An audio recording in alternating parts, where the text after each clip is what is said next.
Beleza, pessoal? Boa noite para todos. São 8h10. Vamos começar mais uma palestra aqui do RSI sobre Android Hacking. Pode começar aí, Geraldo, quando você quiser. Show, valeu, Davi. Tu vai colocar para gravar? Já estou gravando. Tá gravando já? Beleza. Só um instante.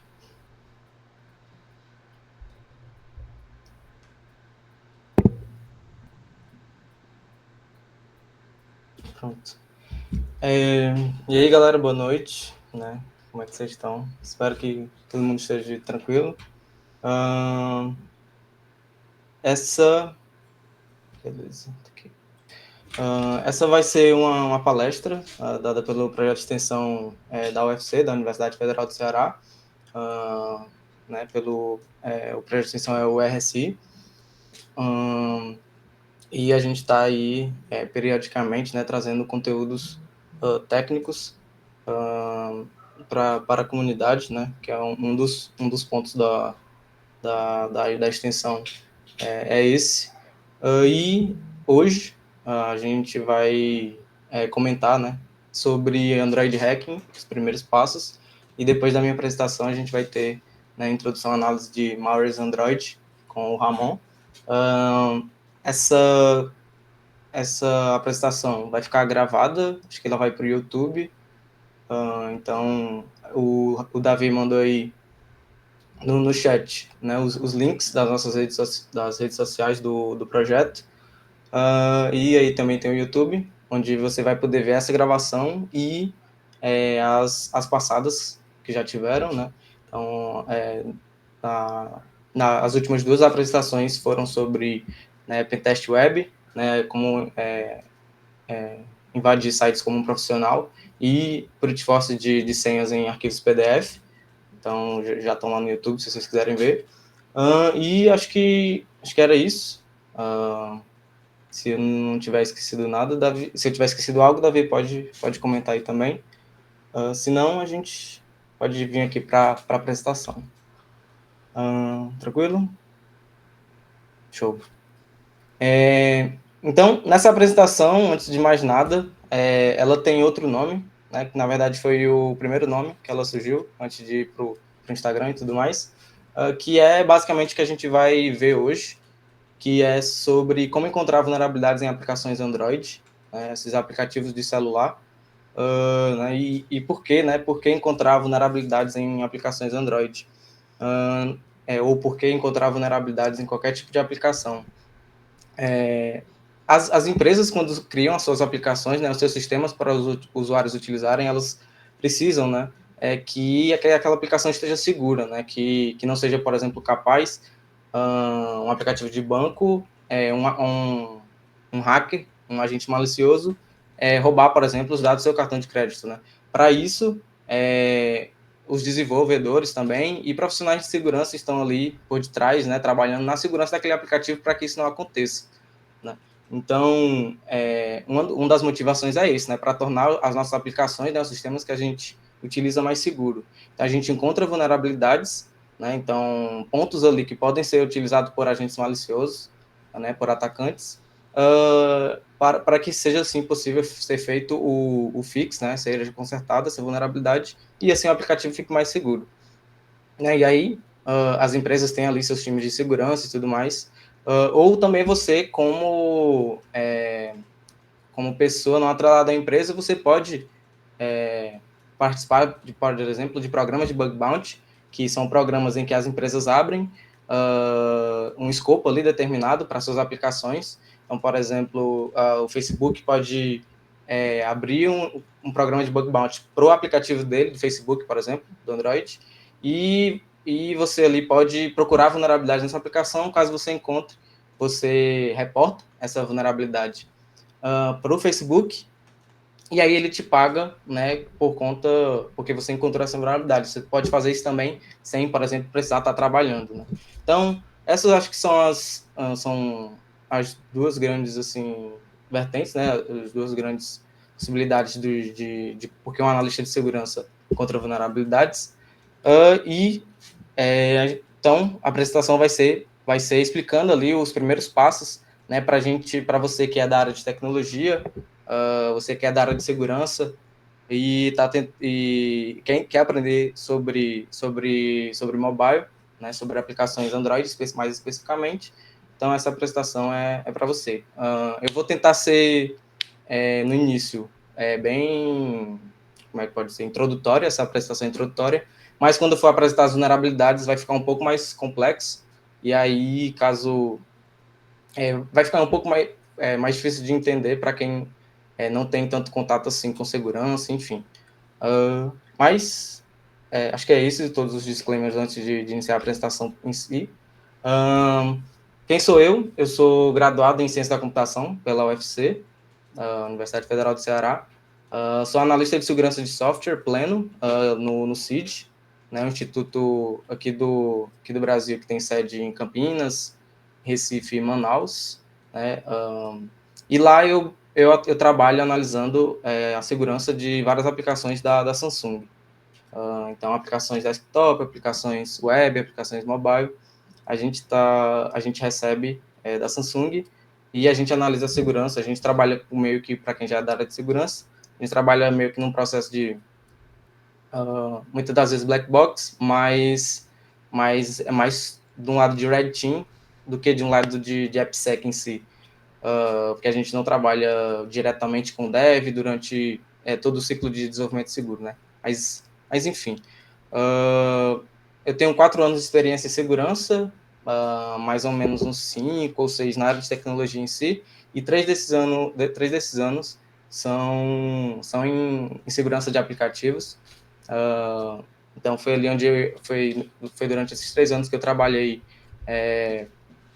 analisando e procurando vulnerabilidades em aplicativos mobile, web e desktop. Essa daqui é a nossa agenda. Vou começar falando sobre o Android em si, dando ali uma sobrevoada nos conceitos principais de como ele funciona. Depois eu vou falar sobre as aplicações Android em si, né? O que são esses aplicativos que rodam no celular. E depois eu vou falar sobre três tipos de vulnerabilidades que podem acontecer. E no final tem ali uma série de links com as ferramentas que eu utilizei e com um guia de estudos. Para você que quer, por exemplo, é da área de segurança ou da área de tecnologia e quer aprender sobre segurança mobile.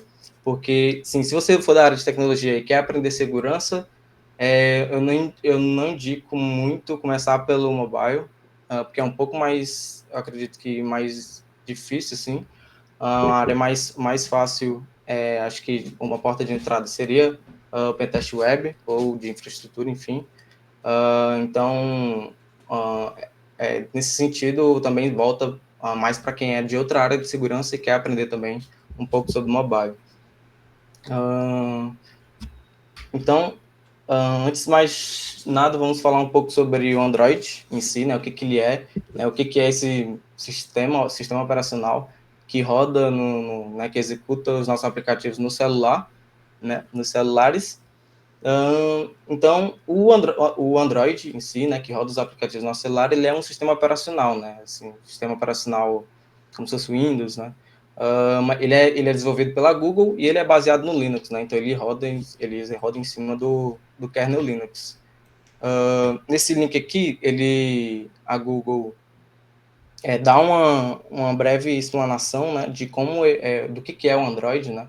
E ele fala aqui, né, que ele é uma pilha de software com base em Linux, de código aberto, criado para diversos dispositivos e fatores de forma, né? Diversos dispositivos, porque você pode ver o Android executando, né, em TV, em relógio, então, em celulares. E aqui é basicamente o que é o Android em si, né? O sistema operacional em si, Android, ele roda em cima de um kernel Linux, mas ele tem outras camadas ali que vão fazer ele funcionar do jeito que ele é, né? Então ele não é um Linux convencional, ele tem ele tem modificações do Linux tanto para segurança quanto para outras frentes, né? Então ele melhora algumas coisas ali do Linux pro propósito dele. mas ele tem outras camadas que são mais, como é que eu posso dizer, que são mais alto nível, né? Que são mais próximas, por exemplo, de um aplicativo. Então, por exemplo, o aplicativo de câmera, o aplicativo de calculadora, eles rodam na última camada aqui, né? Que seria a camada que está em contato com o usuário. Mas esses aplicativos, né, para eles rodarem e acessar determinadas features do celular, como a câmera ou algo do tipo, eles têm que passar por toda uma pilha, né? Ele tem que utilizar, por exemplo, componentes específicos do framework, uh, do Android em si, e a partir desses componentes, eles vão acessar camadas mais inferiores, né?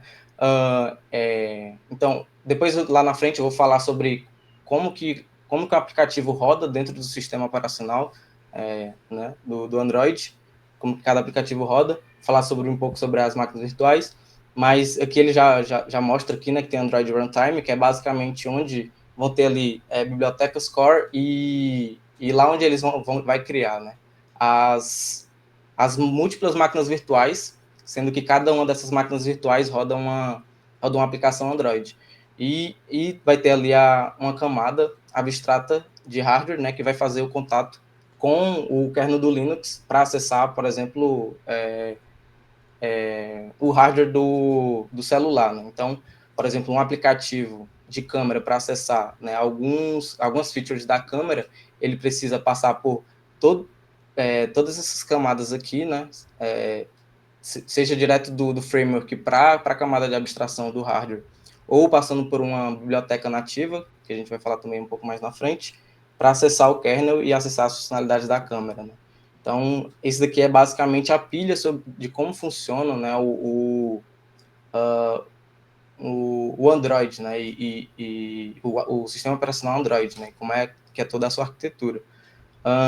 Não vou entrar muito em detalhes em cada uma delas, porque a apresentação vai ser mais voltada para a gente encontrar vulnerabilidades apenas nos aplicativos. Então, a gente vai trabalhar só com essas essas três partes aqui do Android, que seriam só as bibliotecas nativas, a gente vai ver um pouco, e sobre como os aplicativos rodam ali a nível de usuário e como que a gente pode encontrar vulnerabilidades nesses aplicativos.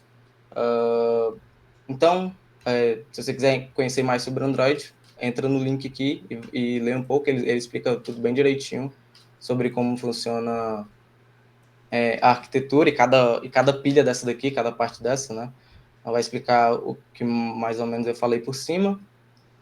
Mas o Android é mais ou menos isso, né? Então ele é um sistema operacional que tem aquela pilha de software ali e o que está mais próximo do usuário são aqueles aplicativos ali de sistema ou os aplicativos que são instalados através das lojas, né? Tipo Play Store, Apple Store e tudo mais. Apple Store por causa do iOS. Então, antes da gente iniciar falando sobre cada uma das aplicações Android, né, e sobre como que ela roda no celular e tudo mais, existem atualmente alguns frameworks para desenvolver aplicações para Android. Né, eu trouxe aqui os três que são mais utilizados.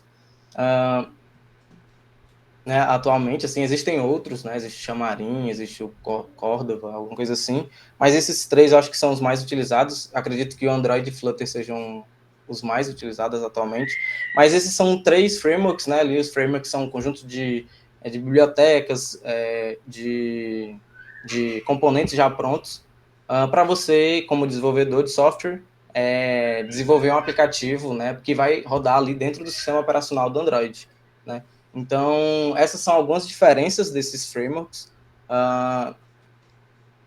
Também vou dizer um pouco mais lá na frente que a gente só vai, na verdade, nessa apresentação, a gente só vai focar nos Androids, nos aplicativos Android nativos. Então, eu não vou falar nada sobre os aplicativos Android criados em Flutter nem React Native.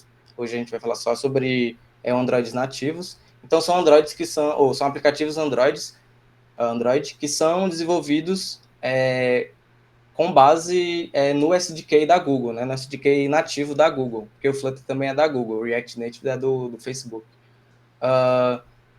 Então, o que a gente vai ver são aplicativos que são desenvolvidos na linguagem Java ou Kotlin, a única plataforma que ele roda, né, como é nativa, é no próprio Android, né, nos dispositivos que rodam o sistema operacional Android, e como que eles trabalham com a visualização, né, como é que eles criam a tela, cada tela do seu aplicativo. No Android em si, que é nativo, ele utiliza views e XML, são arquivos XML, é um arquivo com uma padronização específica, que vai detalhar ali como é que vai aparecer a imagem na janela do seu aplicativo, como é que vai aparecer o nome, o botão e tudo mais. Já no Flutter, a linguagem ele utiliza Dart, é uma linguagem específica, então, para você analisar Flutter, você tem que estudar os internos, né, como funciona a linguagem Dart, como ele cria os componentes. Então, é muito diferente de analisar Java ou Kotlin, que é o que a gente vai fazer. E essas duas são consideradas, né, Flutter e React Native, são consideradas híbridas, então elas rodam em cross-plataforma. Então, se você desenvolver um aplicativo Android em Flutter, ele vai rodar tanto no sistema operacional Android, quanto no iOS, quanto no Windows, macOS, Linux, Web e outros. Né? São múltiplas plataformas. Aqui, eu acho que a diferença principal é que o React Native não roda em Linux, mas também essa informação pode estar errada, não sei, ou desatualizada, porque eu peguei esqueci de botar o link, mas eu peguei se eu não me engano, do Wikipedia. Mas enfim. Para finalizar, né, essa questão da diferença deles, o Flutter e React Native, eles utilizam meio que uma espécie de componentização baseadas em componentes que já foram criados, né, para serem reutilizados. Em Flutter, esses componentes são chamados de widgets, e no React Native são chamados de React Components. Né? Quem já trabalhou com React para web sabe como é que funcionam os componentes. Então, é bem parecido na hora de desenvolver para, por exemplo, para aplicativos mobile, né? Que rodam, por exemplo, Android e iOS. Então, essas são as grandes diferenças, e a gente vai focar mais no Android, e eu vou falar um pouco mais na frente, no Android nativo, eu vou falar um pouco mais na frente por quê. Essa daqui é a estrutura de uma aplicação Android. Deixa eu... o aplicativo, né, que está instalado no seu celular, ele na hora que o desenvolvedor ele cria lá o aplicativo, deixa eu fazer aqui. Esse daqui é um aplicativo Android, né? Esse aqui, no caso, eu estou utilizando o Android Studio, né? Uma ideia, não sei nem se, acho que é talvez mais que ideia, mas é aqui que que os desenvolvedores podem desenvolver, né, aplicativos Android nativo. Né? Então, quando eles criam um projeto, vai criar meio que uma estrutura lá base, padrão, né, para você rodar um aplicativo Android, e você pode ver que, por exemplo, né, o código aqui é em Java, e na hora que eu vou instalar o aplicativo no celular, eu vou buildar ele, por exemplo, todo esse código aqui, né, ele vai ser colocado, né, ele vai ser meio que zipado dentro de um único arquivo. Né? E esse arquivo é um arquivo com a extensão .apk. Esse arquivo aqui é o que vai conter todo o código do nosso aplicativo e que vai poder ser instalado nos celulares. Né? Ele é basicamente um arquivo zip, tem uma criptografia ali, tem uma parada por trás, mas você pode abrir esse arquivo, né, com um aplicativo de arquivo zipado. Né? E aqui você pode ver quais são as pastas, né, quais são os arquivos que tem dentro desse aplicativo. Né? Aqui tem uma breve explicação, né, de o que podem ter nesses arquivos que estão dentro desse aplicativo. Então, porque aqui está um pouco diferente, mas um aplicativo Android, normalmente, esse aqui são alguns no caso, são as pastas e arquivos mais comuns, né, que a gente vai analisar quando a gente estiver analisando uma aplicação Android. Então, por exemplo, a pasta lib, que esse aplicativo não tem, ele contém bibliotecas nativas, né? Aquelas se você lembrar da pilha, são aquelas bibliotecas daquela camada que rodam em C, C++, e normalmente são utilizadas para entrar em contato com a parte com baixo nível, né, do celular, né? Tem a pasta res, que essa daqui tem, que é a pasta de recursos não compilados. Então, por exemplo, se o seu aplicativo, né, tem imagens que não são, que no caso, que são colocadas nessa pasta, porque tem uma pasta específica de recursos, então ele vai vir aqui, né, para o aplicativo meio que zipado. Tem os assets, que são arquivos brutos, que também podem ter imagens, podem ter outros arquivos, por exemplo, se você quiser colocar um que não que não entra na categoria de recursos não compilados, por exemplo, um PDF ou algo do tipo, você vai colocar aqui em arquivos brutos, e aí ele vai estar nessa pasta aqui de assets. Um arquivo que é o mais importante na hora de analisar é o manifest. Ele é basicamente um arquivo que vai mostrar todas as configurações do aplicativo, né, e quais são os componentes dele, né, e o que está exposto para outros aplicativos, o que não está, né, quais são as permissões dele. Então, basicamente, é meio que mostrando tudo que o aplicativo tem, né? Então, lá você, assim, de interface para outros aplicativos ou para o usuário. Então, é lá que a gente vai começar, né, a analisar um aplicativo, é por lá. Outros dois arquivos que também são muito importantes basicamente, aqui é o código compilado, né? Então, a gente vai ver lá na frente que as telas, né, do aplicativo, né, que tem aquele código Java, que no caso vai ser um activity, ela vai ser compilada para rodar numa máquina virtual. Eu não vou entrar em muitos detalhes, mas esse código é um .dex, que vai conter basicamente o bytecode que vai rodar dentro da máquina virtual, que vai ser gerada para cada processo, né, para cada aplicativo. Então, aqui vai ter esse código meio que compilado, né, vai ter um bytecode ali, é a partir desse arquivo aqui que os decompiladores vão tentar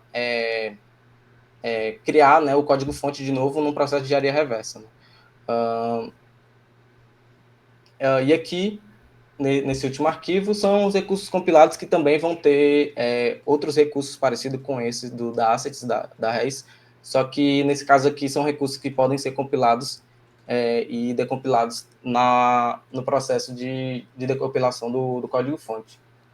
Então, esses são os arquivos principais, mas o que a gente vai focar mesmo são nesses dois, no manifest e no .dex, mas a gente não vai focar nele dessa maneira, compilado, porque a gente não consegue ler o bytecode. A gente vai tentar transformar ele em código-fonte, né, que seria o Java, em qual o desenvolvedor codificou esse aplicativo. Diferente do Android nativo, o Flutter e o React Native, eles não vão ter o bytecode. Na verdade, eles vão ter, mas muito pouco,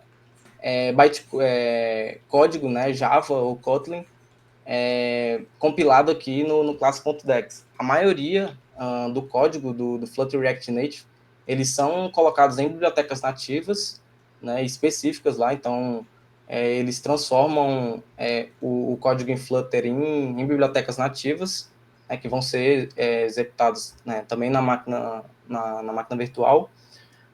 E é por isso que a análise de um aplicativo Android nativo para um aplicativo Android híbrido, né, seja Flutter ou React Native, difere bastante. Porque a gente não vai analisar, no nativo a gente analisa o código-fonte, né, a tentativa de código-fonte que é conseguida a partir do bytecode pelo decompiler, e no Flutter React Native a gente analisa as bibliotecas nativas, né? Então é um processo de reversing mais parecido com de outros binários, né? Porque aqui a gente vai ter um código em C ou C++ compilado. E em Flutter, mais especificamente, essas bibliotecas vão ter estruturas, né, que são padrões lá do Dart, que você tem que analisar. Então, Isso aqui é um apanhado geralzão de como é um aplicativo dentro do... ou como é por dentro de um aplicativo, né, compilado, o arquivo que é compilado. Então, com esse aplicativo aqui, .apk, a gente pode instalar ele em qualquer celular, que, enfim, a gente pode instalar esse aplicativo no celular e aí ele vai rodar lá como se fosse um aplicativo normal, né? Ele vai... deixa eu ver aqui. Beleza.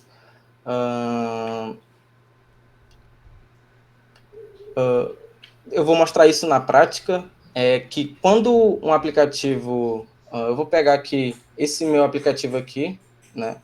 Eu criei um aplicativo aqui para fazer a apresentação de hoje. É um aplicativo vulnerável, porque eu vou mostrar as vulnerabilidades dele mais na frente. Mas ele é basicamente um aplicativo que ele pede um PIN aqui. Ele vai mostrar uma foto e alguns dados aqui. E ele tem também uma tela aqui de configuração com algumas opções aqui. E vai ser um aplicativo que a gente vai analisar, né? Analisar a segurança dele, analisar que pontos podem ter vulnerabilidades. Então, esse aplicativo aqui, eu peguei ele aqui, a gente pode abrir ele em um decompilador para a gente ver o que que eu mostrei até agora, né? Deixa eu pegar aqui o caminho.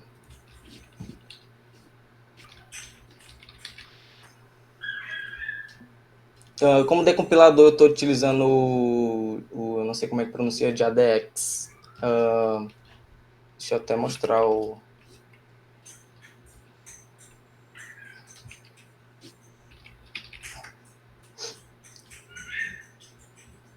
eu estou utilizando esse JADX. Ele basicamente é um decompiler, né? Ele vai transformar o bytecode Dalvik para um código Java a partir de um APK ou então um .dex. Então, o que ele vai fazer é pegar aquele classes.dex que eu falei mais atrás e tentar transformar em código Java, né? Ou algo mais próximo do que os devs tentaram fazer, né, na hora de desenvolver. Então, ele tem a ferramenta na command line, mas ele também tem uma ferramenta com interface virtual, e é o que a gente vai utilizar para analisar inicialmente, né, aquele aplicativo. Então, o que a gente fez foi abrir o decompiler e abrir o aplicativo, né, o arquivo .apk desse aplicativo, para a gente analisar. E aí, vocês podem ver aqui que ele trouxe duas pastas, né? A pasta de recursos, né? Então, a pasta de recursos, ele vai colocar tanto aquela assets e res, né, que eu tinha falado mais na frente, quanto o manifest e os .dex, né? Esses .dex aqui, que são o bytecode compilado, o próprio JDX já pega para a gente, ele decompila aqui nessa pasta source code. Deixa eu só ver aqui, porque tá. Nessa source code, e aqui vai ter o código fonte, né? Então, a gente pode... Então, o que a gente vai fazer para iniciar a análise de um aplicativo Android? Como eu tinha falado, a gente tem um arquivo de configuração, né, que vai mostrar basicamente como funciona ali por cima o aplicativo Android. Que esse arquivo é o Android Manifest. Então, é aqui que você pode abrir a documentação da Google para ver como é que funciona o Android Manifest. Eu não vou entrar muito em detalhe também, mas aqui a gente pode ver algumas definições do nosso aplicativo. A gente pode ver, por exemplo, o nome dele aqui, application. A gente pode ver o package name dele, como é que ele é instalado no... É porque isso aqui não tem nome.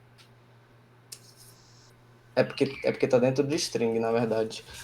Mas o nome do aplicativo, né, que quando ele vai ser instalado aqui, deixa eu mostrar aqui no celular, ele está com Android Hacking, se eu não me engano. Está com Android Hacking. Então, todas essas informações básicas, Android Hacking App, todas essas informações básicas você vai encontrar aqui. Né, aqui a gente vai ver também, dentro do... Né, dentro da aplicação, né, quais são os componentes que foram definidos pelo que eu vou falar um pouco mais, eu vou falar lá na frente quais são os componentes de uma aplicação. Mas aqui a gente pode ver diversos componentes que foram criados pelo desenvolvedor, né? A gente pode ver, vou falar lá na frente que a Activity, por exemplo, é uma tela, basicamente uma tela do seu aplicativo. Então, cada tela do seu aplicativo é uma activity diferente. Então, aqui é onde ele define uma dessas activities, né? Então, aqui tem várias activities. Então, quer dizer que esse aplicativo tem várias telas. Essa activity aqui, que define... Eu vou falar também lá na frente sobre intent filters, mas que define esse intent filter aqui. É a activity que vai abrir, né? Assim que o seu aplicativo abrir, é essa activity aqui que vai iniciar pela primeira vez. Né? E tem outros componentes, como providers, receivers, que eu vou falar um pouco mais lá na frente. Então, aqui é mais ou menos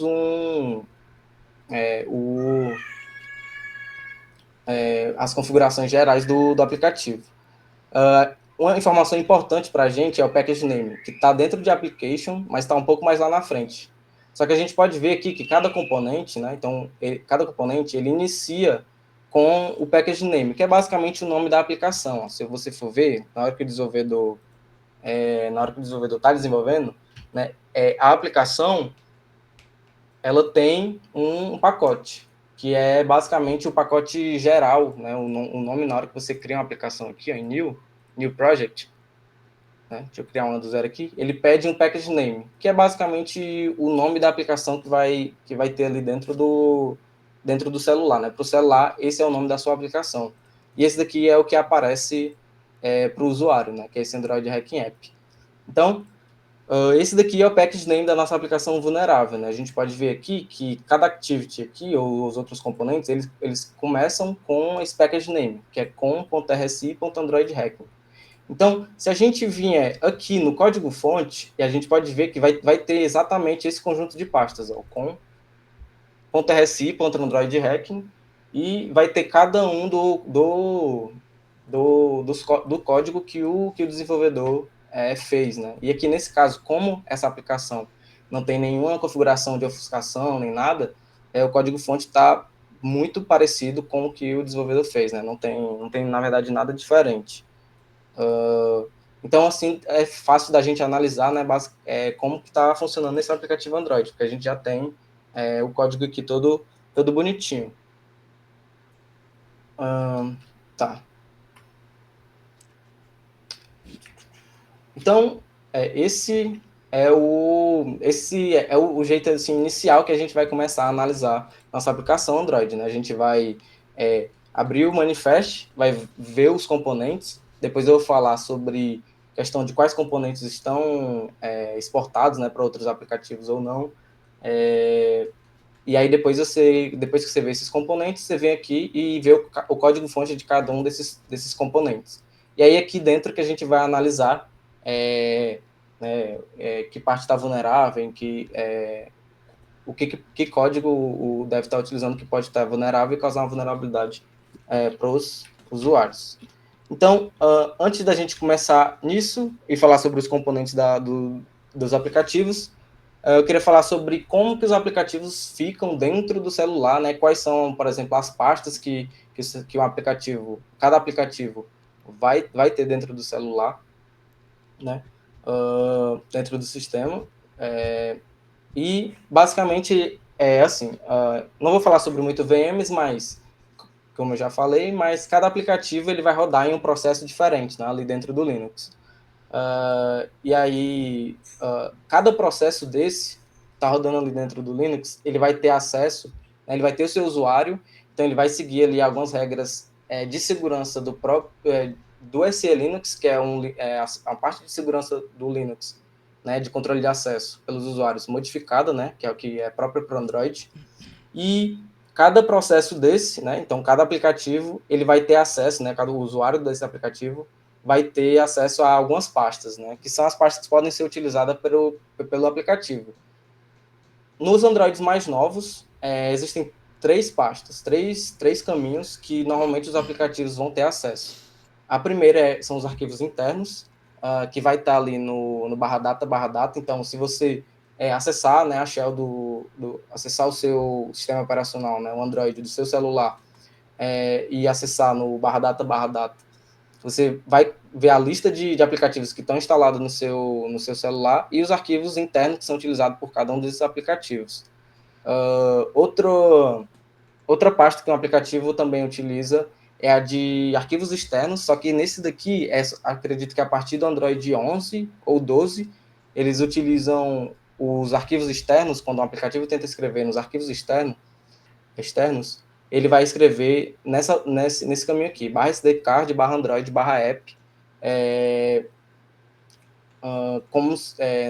e esse seria o caminho padrão a partir do Android 11 ou 12. Antes do Android 11 ou 12, o caminho externo de todos os aplicativos é apenas no /sdcard, que é onde, quando você acessa com o aplicativo de ver os arquivos do seu celular, ele vai encontrar os arquivos do /sdcard, que não é o SD-card em si, que quando você coloca no celular, ele é basicamente uma partição ali montada para colocar uns arquivos que podem ser acessados por todos os apps. Então, como eu disse, como cada processo, né, cada aplicativo, ele roda em um processo diferente, ele só tem acesso a esses arquivos internos dele e a essa pasta que é externa a todos os aplicativos, outros aplicativos, por exemplo, o aplicativo B, ele não consegue acessar os arquivos internos do aplicativo A, né? Porque é questão da própria segurança, né, do que foi implementado nesse Linux.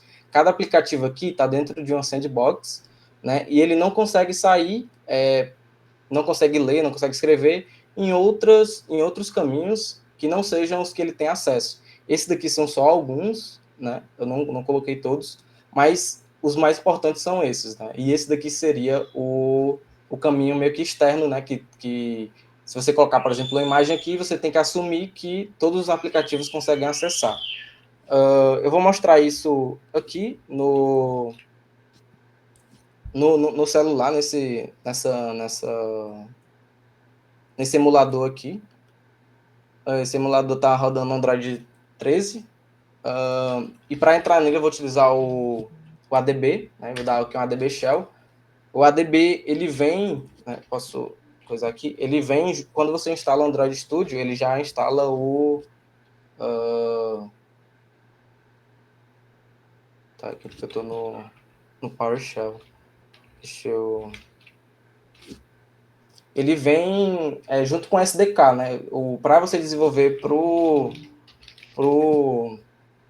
tá aqui, ele vem junto no caminho da SDK. Quando você instala o Android Studio, né, essa ferramenta para desenvolver para Android, ele já vai instalar o SDK, já vai instalar tudo para você.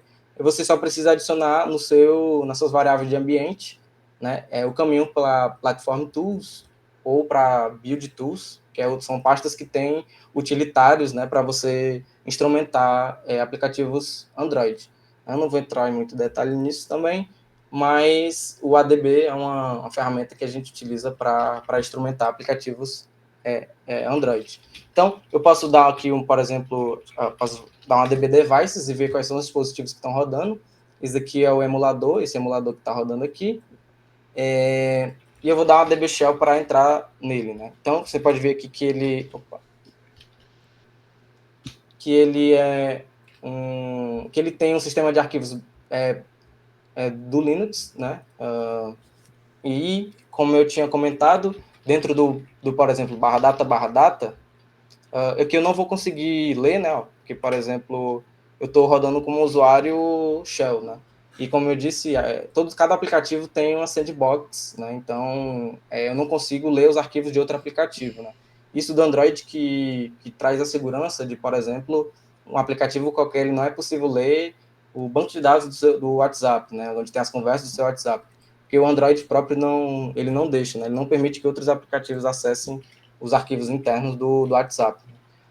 Mas, enfim, eu vou entrar como root aqui, então você precisa estar com a amostra rootada, né, para você conseguir ler essas pastas. Mas você pode ver aqui que dentro do /data, né, que é aquilo que eu comentei, tem aqui a pasta com todos os package names, né, que são aqueles nomes lá que são dados para cada aplicativo, e aqui vai ter cada um dos aplicativos que está instalado no seu celular, né. Então, por exemplo, o meu com.rsi.androidhacking, que é aquele aplicativo que eu mostrei, ele está instalado aqui, né? Então, no caso, ele tem essa pasta aqui, que é aquela pasta dos arquivos internos. Ele também vai ter aquela essa daqui, né? Do Scoped, né? Que é dentro do SD card. Você pode ver aqui, é dentro do SD card, né? A gente pode ver aqui em Android, Data, e aqui que tem alguns aplicativos aqui que tem, né? O nosso é Android Hack que tem, porque ele utiliza essa parte dos aplicativos, do storage. E também, né, outros aplicativos não conseguem acessar, né, esses arquivos que estão aqui dentro. Nos Androids mais antigos dava, mas agora não dá mais. Mas aqui é que basicamente você pode ver, né, quais são os arquivos que tem dentro que podem ser utilizados pelo aplicativo. Né? Deixa eu ver então aqui. O que eu tinha comentado também é que quando você acessa, né, por exemplo, o aplicativo de arquivos do seu celular, ele vai ter um conjunto de pastas aqui, por exemplo, de imagens, vídeos, áudio, documentos e downloads. Né? Essas pastas, né, são referentes exatamente ao SD card. Se você for entrar aqui dentro do SD card, você vai... Deixa eu ver se é... Só um instante. Ops.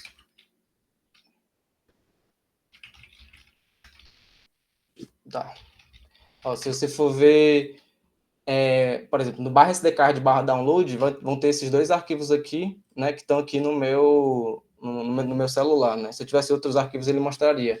Mas esses arquivos aqui, que são acessados pelo aplicativo de arquivos, eles estão nessa partição barra SD card. Né? Esses arquivos aqui são acessíveis, né, por todas as aplicações, né, aqui. Então, esse é mais ou menos ali alguns dos arquivos, né, do sistema de arquivos que os aplicativos podem estar utilizando, e a gente pode, por exemplo, procurar por utilização dos aplicativos nesses arquivos para encontrar vulnerabilidades também. Né? Então, esse é um apanhado geralzão. E aí eu vou ter que apressar bastante, né, porque faltam só 8 minutos, mas uma aplicação Android, ela é composta de vários componentes, né? E isso daqui que eu mostrei para vocês, né? Ele tem vários componentes para ela rodar desse jeito aqui, né? Tipo, ter essa imagenzinha, ter esse botão, né? Alguns desses componentes são bem conhecidos, né? Que no caso são os principais, são as activities, que são as telas.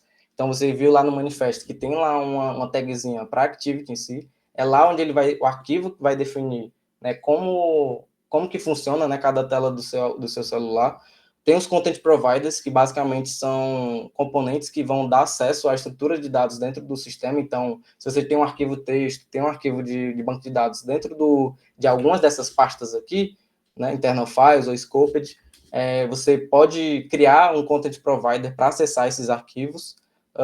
Tem os broadcast receivers, que são componentes que eles esperam por eventos, né? Esses eventos são intents, né? Que são enviados pelo sistema ou por outros aplicativos. Por exemplo, quando o seu celular liga, ele manda um broadcast, né? Uma mensagem para todos os aplicativos, dizendo que o celular ligou. E aí, caso esse aplicativo precise iniciar alguma rotina, ele cria um broadcast receiver para essa mensagem que foi enviada assim que o seu celular ligou, né, para todos os aplicativos. Então, isso seria um broadcast receiver. E os services são basicamente alguns dos outros componentes, mas que normalmente podem ser executados em segundo plano. Né? Eles são um componente específico, que ele também funciona de uma maneira específica, né? A comunicação entre ele é diferente das outros componentes, mas ele permite que mesmo que o aplicativo esteja desligado, ele execute operações de segundo plano. Por exemplo, o WhatsApp, mesmo estando fechado, ele te mostra as notificações das mensagens que chegou. Isso ele está utilizando um service para gerar essas notificações. Então, a gente vai ver só activities e content providers. Eu vi a mensagem no chat. Mas se alguém tiver alguma dúvida, pode jogar aqui no chat que a gente vai responder. Mas, enfim, esses são os 4 grandes componentes de uma aplicação Android. A gente só vai ver 2 deles, que são as activities e os content providers, e a gente vai analisar algumas questões de segurança nesses 2. Deixa eu... outro componente que é muito importante no aplicativo Android são as intents. Não é um componente em si, mas é um objeto, né? É uma classe, né? Que vai ser um objeto que vai ser enviado entre componentes e aplicativos, né? Então, quando, por exemplo, eu quero passar de uma tela para outra tela do meu celular, eu vou dizer para minha tela A enviar um intent, né? Para a tela B.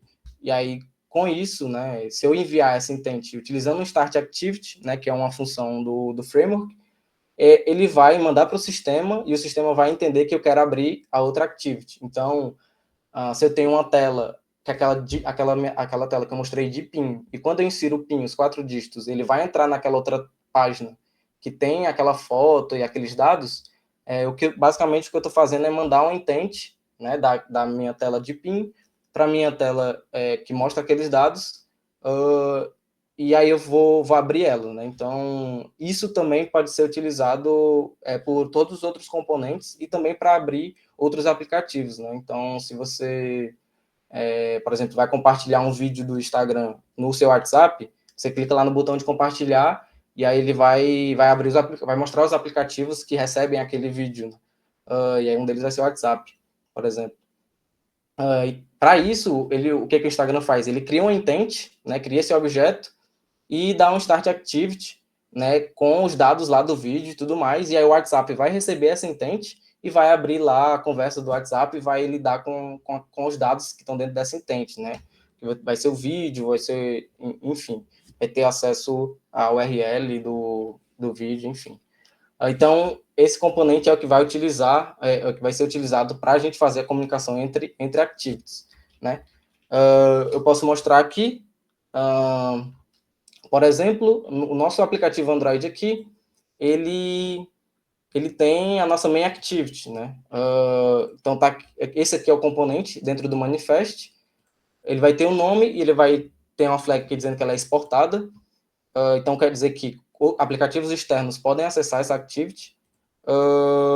E aqui tem alguns filtros para dizer como que os aplicativos externos podem mandar mensagens para essa activity. Mas enfim. Essa main activity, a gente pode abrir aqui o código dela e ver como é que ela vai executar desde o começo. E a gente pode ver isso dentro de alguns callbacks que são próprios do Android, né? A gente pode ver aqui, o onCreate normalmente o primeiro assim que vai ser executado quando a sua activity abre, né? Quando a tela do aplicativo abre. E é aqui que você vai definir a view que vai ser mostrada, né? Essa daqui é a view, por exemplo, desse aplicativo aqui, né? Ele é um aplicativo que tem uma foto, tem um texto e tem 4 botões, né? Então, aqui na Activity, eu seto essa view aqui e ele vai me mostrar essa imagem aqui no aplicativo. Mas o que eu queria mostrar é como que a partir dessa tela aqui eu posso ir para outra tela, por exemplo, do meu aplicativo.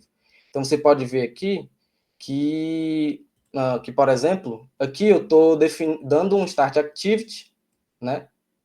Dentro desse, ou passando esse intent POC como parâmetro, e esse intent POC é um objeto, né, do tipo intent, né, é uma instanciação da classe intent, e aqui vai definir qual é o componente alvo, né, qual é o componente alvo que essa start activity vai abrir. Então, quando eu passar essa variável aqui, intent POC, para dentro de start activity, rodar isso daqui, o meu aplicativo, né, nessa tela aqui, vai abrir outra tela. Qual é essa outra tela? Seria essa, aqui no caso seria o caminho, né? com.rc.androidhack.mainActivity. Então, esse é, por exemplo, uma maneira de comunicação entre componentes, né? Então, eu vou apresentar só essa vulnerabilidade aqui, a de Intent Redirection, e o que ela pode causar, e aí a gente finaliza aqui a apresentação. Ei, galera, Oi. se quiser pagar mais 10 minutos, aí é de boa. 10, 15 minutos. Beleza, beleza. Eu vou pegar só mais 10 minutinhos, aí eu finalizo. Que eu vou mostrar só essa vulnerabilidade aqui de Intent Redirection e aí eu finalizo. Mas, beleza, deixa eu abrir aqui o aplicativo vulnerável que eu tinha criado. Esse aplicativo, a primeira activity dele, né, a primeira tela é essa daqui, que ele pede um PIN, né, e quando a gente digita aqui um PIN válido, né, ele vai entrar nessa segunda tela aqui. Se a gente digita um PIN inválido, ele só mostra aqui que o PIN está incorreto e não acontece nada. Se a gente for ver aqui no aplicativo em si, a gente pode ver aqui pelo decompilador, né, que é o jeito mais certo, a gente pode ver que a main activity, ela faz algumas, a gente pode ver o código aqui, ler o código, ver passo a passo como é que é um create set, faz, o que ele faz, mas a gente pode ver aqui em determinado ponto que aqui a gente, depois de a gente analisar aqui o código, enfim, como eu estou terminando o tempo, eu não vou falar cada parte do código, mas em algum ponto, quando a gente digita um texto, aqui tem uma função que diz que quando o texto muda, depois que o texto muda, se o tamanho dele for 4, que é a quantidade do número de PIN, ele vai pegar esse PIN e vai fazer algumas comparações, né? Então, ele compara que se é um defined e tudo mais. Então, a partir disso daqui, a gente pode perceber, a gente pode ver quais são os PINs que são válidos, né? A gente pode ver que ele está procurando por ele está utilizando uma shared preference, que é uma das maneiras de você salvar informações dentro do Android. E aí você pode ver aqui que aqui em cima ele está salvando esses pins aqui dentro da shared preference, né? Então, então, bem por cima, na hora que você digita 4 pins, o tamanho é 4. Se for um desses pins aqui, ele vai para a próxima tela, beleza? Que é 199 e 1001. Né? Então, se eu botar aqui 1999, ele vai para essa segunda tela aqui. A gente pode ver aqui também, então agora eu vou voltar. Então, beleza, né? Beleza. Aqui eu expliquei, né, que para ele ir dessa tela aqui para a próxima tela, ele faz um Start Activity. A gente pode ver aqui, ó, que depois que o texto muda e ele é um PIN válido, ele faz o quê? Ele cria um intent para ir para a Activity de Profile, que é aquela Activity que tem a imagem e tudo mais. Se você entrar dentro dela, você vai ver como é que é o código dela. E ele dá um Start Activity. Ou seja, quando você coloca um PIN certo, ele vai iniciar um intent, iniciar outra activity, que é aquela activity do perfil, né, de determinado PIN. E aí a gente pode vir aqui para uma das vulnerabilidades que pode ser comum no Android, que é a vulnerabilidade de Intent Redirection, que é o quê? Nesse processo de mandar um intent de uma activity para outra, se esse processo está acontecendo entre dois aplicativos, e o aplicativo B, ele recebe essa intent. Então, aqui, na hora do aplicativo A, né, fazer um start activity, né, passar a intent para o aplicativo B, supondo que ele está mandando aqui, né, encurtando esse caminho aqui, o aplicativo B ele pode receber essa intent e trabalhar com esses dados, né, em cima disso, que é aquele exemplo de você compartilhar o vídeo do Instagram no WhatsApp, por exemplo. Então, de maneira bem vulgar, esse get intent aqui vai receber a intent que foi enviada pelo aplicativo A. Se o aplicativo B, com base nessa intent que foi recebida do aplicativo A, ele pega um dos parâmetros dessa intent e inicia outra activity com base nesse parâmetro, isso daqui é o que a gente chama de intent redirection, que é o quê? Eu envio a intent para o aplicativo B e ele vai iniciar outra activity com o valor que eu passei. Isso pode causar alguns problemas, porque quando eu envio uma intent para o aplicativo B e ele envia sem fazer nenhum filtro de qual é a informação que eu estou enviando para ele, eu posso fazer com que ele faça operações no aplicativo que ele não estava imaginando, né? Que ele não tem, por exemplo, que ele não estava expondo para outros aplicativos.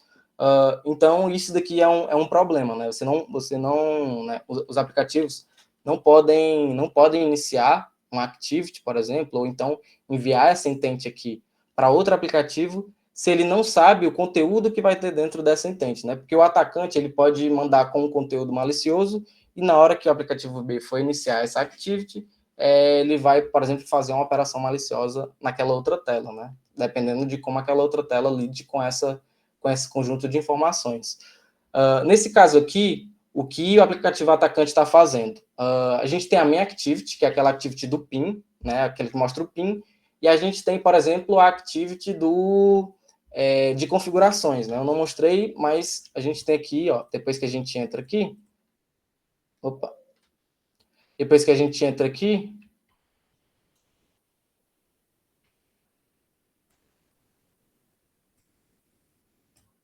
a gente tem um activity aqui de configurações.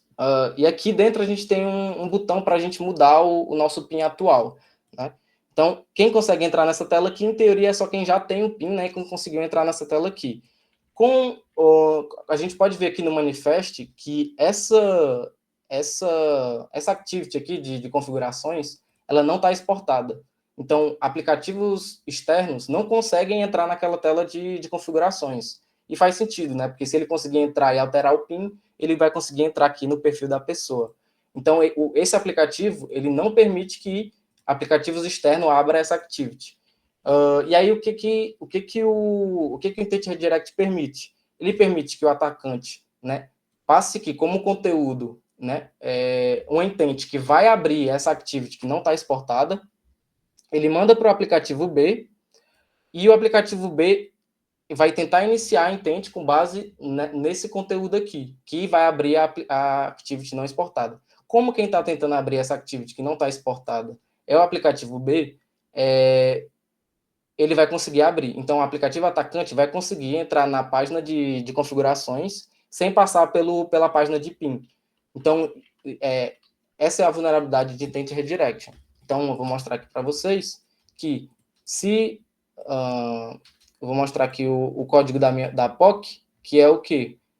Eu crio, basicamente, uma intent que vai abrir a main activity lá do outro aplicativo, que é essa activity aqui de PIN, e dentro dessa e dentro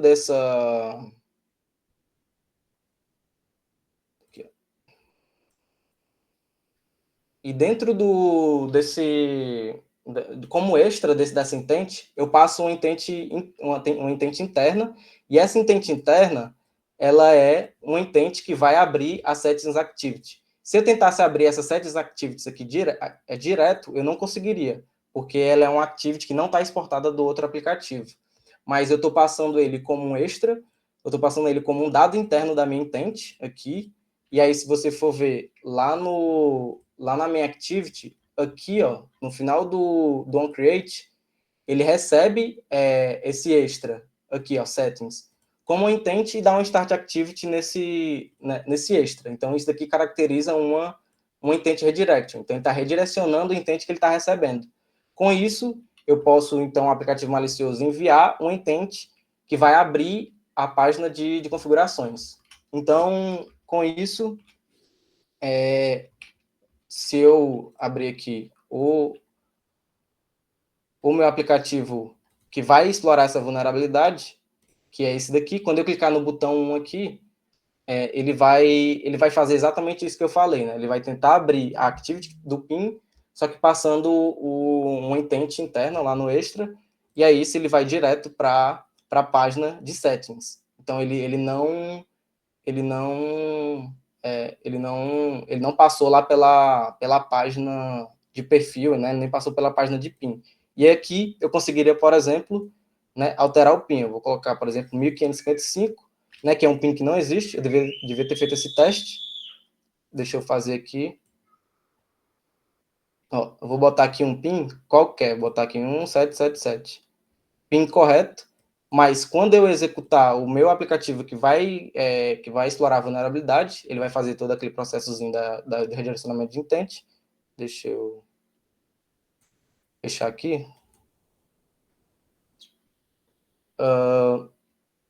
Beleza. Então, ele abriu a página de settings, que não estava exportado, né? Só que, por conta da vulnerabilidade, eu consigo abrir. E eu vou criar o 1777, né? Nesse caso aqui, eu estou passando já um dado que existe. Então, agora, se eu tentar entrar com 1777, ele vai entrar no usuário de ID 1, que foi o que eu coloquei. Mas, então, dessa maneira, eu consegui, né, com o Intent Redirect, eu consegui bypassar, né, a tela de login, né, para entrar direto na tela de configuração, porque esse aplicativo aqui está vulnerável a Intent Redirect.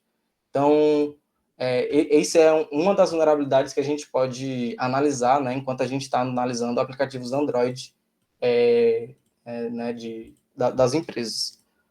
Então, é isso, pessoal. Foi mal aí. Tinha bastante coisa para apresentar, mas eu quis falar muito sobre a base mesmo. E aí, em outro momento, eu apresento as outras partes. Aqui no final, eu coloquei o link para as ferramentas que eu utilizei, né? O decompilador, o Android Studio, o ADB e um linkzinho para você emular, né? Ou para você rotear o emulador.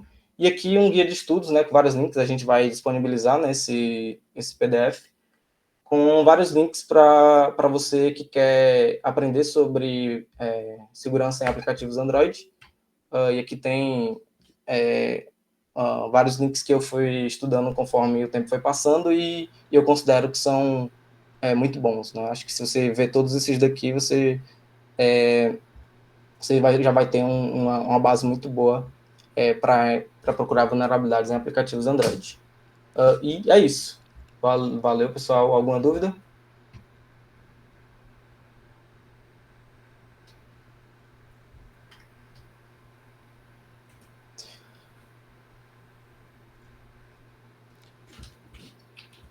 Beleza, pessoal. Se ninguém tiver nenhuma dúvida, vamos passar para a próxima apresentação. Ramon, se quiser subir a tela. Tem uma dúvida ali. Jarélio, tem uma dúvida no chat. Consegue ler aí? Consigo. Marca a parte 2 para eu terminar de mostrar. Pronto. Eu posso...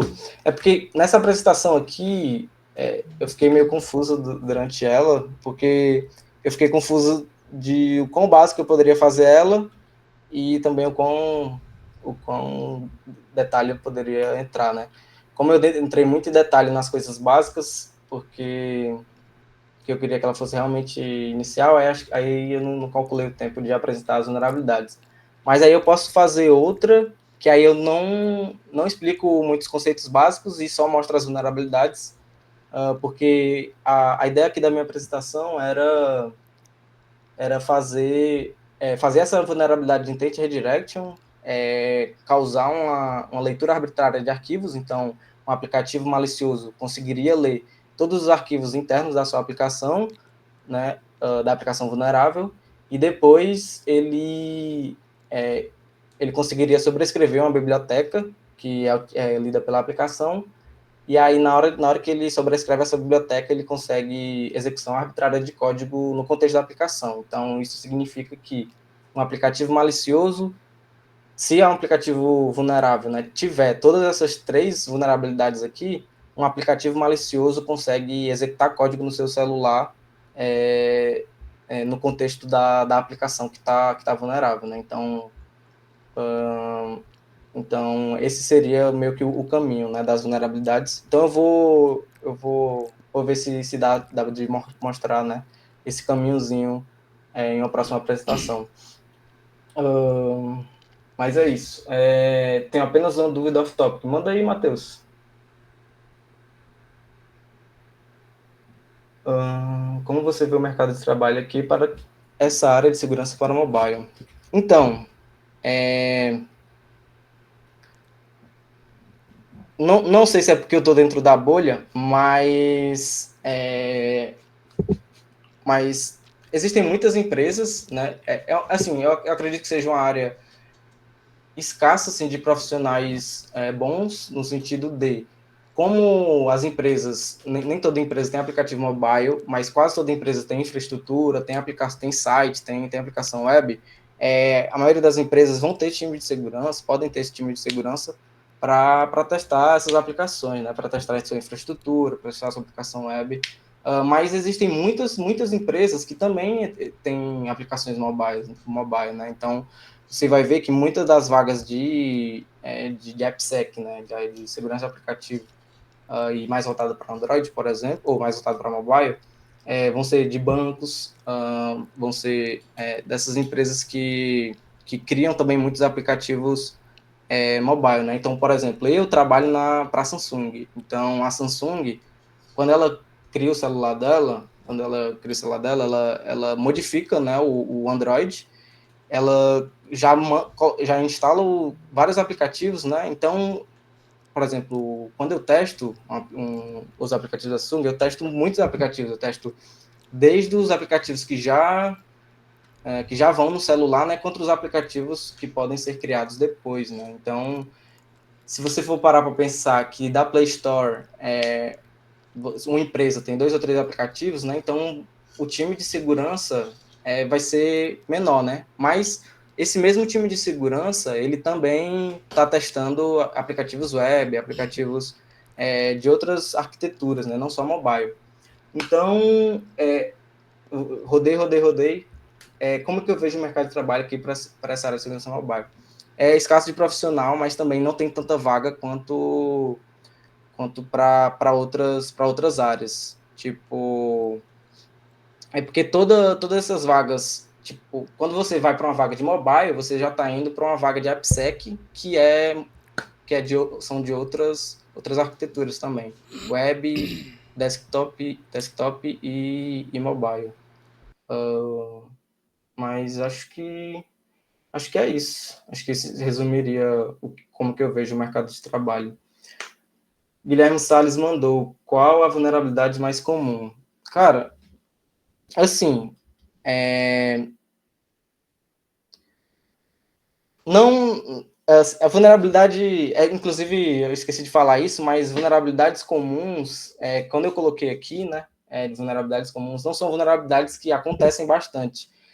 Se você for comparar a quantidade de vulnerabilidades que acontecem em site para a quantidade de vulnerabilidades que acontecem em aplicativos Android,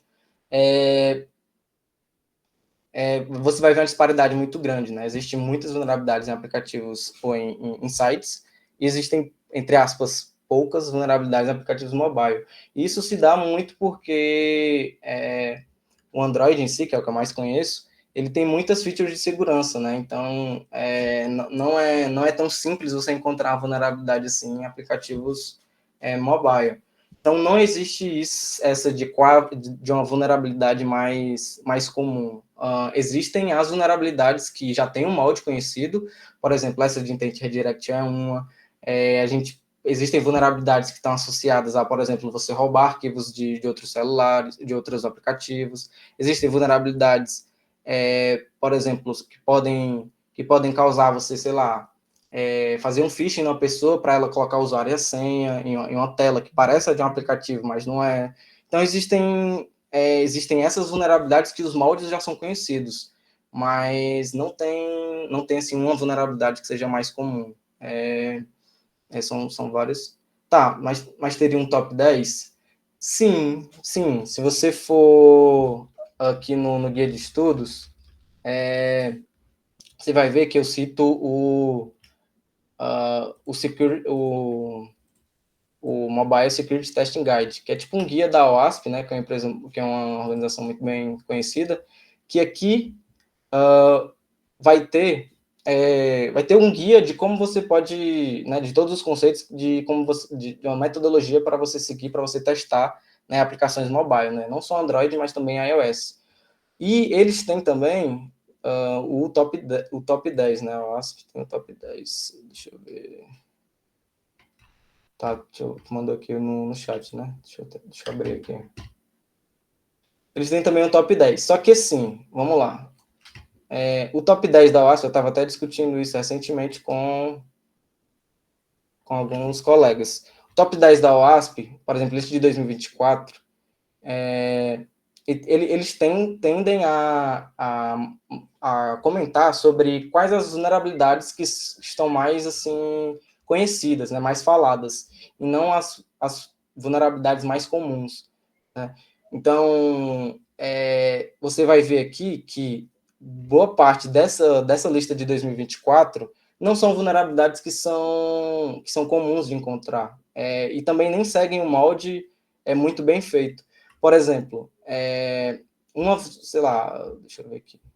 Mas, por exemplo, sei lá, comunicação insegura. Se o seu aplicativo mobile, né, Android, se comunica com o servidor via HTTP, aí entraria nessa daqui, né? E é isso que eu queria dizer com vulnerabilidades que já possuem moldes conhecidos, né? O top 10 da OASP ajuda muito nisso, de você encontrar qual é a superfície de uma aplicação Android, porque não é só aquilo que eu mostrei, né? Aplicativos Android se comunicam com várias partes do sistema. E eu não gosto muito desse OSP Top 10 aqui. Se você fosse seguir, eu acredito que seria bom seguir para o Top Mobile Risks, que esse daqui sim representa bem melhor quais são as vulnerabilidades que, entre aspas, são mais comuns, né? Então, por exemplo, tem... isso aqui é em relação ao servidor, não vou comentar. Mas, por exemplo, em Security Data Storage, o celular, lá naquelas pastas que eu mostrei, né, os arquivos internos, ou por exemplo, arquivo externo, né, que é o SD card, que todos os aplicativos acessam. O seu aplicativo coloca um dado pessoal no SD card, que todos os aplicativos conseguem acessar. Aí entraria, como, por exemplo, uma vulnerabilidade de Security Data Storage. Então, o ASP ajuda bastante nisso, mas não nesse sentido de ser mais comum, e sim do mal de ser conhecido. Acho que é isso. Por isso que só queria comentar que não existe vulnerabilidade mais comum, mesmo no ASP Top 10. Não quer dizer que esse daqui aconteça mais do que esse, mas todas essas daqui meio que dão um panorama geral de quais os pontos do aplicativo no celular que podem estar com problemas. Tá no link que o Isaías mandou, é lá no final, porque tem o top 10 da OASP que ele mostra aqui no começo, e lá no final tem os riscos. Aí na verdade, não, na verdade não é aqui não, tá certo, aqui eu tô confundindo. Calma aí, porque esse daqui é os riscos mesmo. Deixa eu ver aqui. Ei, Gerard, se quiser me mostrar melhor, compartilhar a tela aí, porque tirar da tela no final da apresentação. Nossa, mano, eu tava mostrando aqui, velho. Eu achei que estivesse compartilhando. Tranquilo, tranquilo. Não, pior que não. Eu confundi. É isso mesmo. O top 10 da OASP representa. Porque o top 10 da OASP ele mostra sobre os riscos, né? Mas eles não são sobre. Não são sobre não são sobre a ser comum, e sim sobre a popularidade. Mas enfim, é isso aí. É o link que o Isaías mandou. Eu estava confundindo com outra coisa.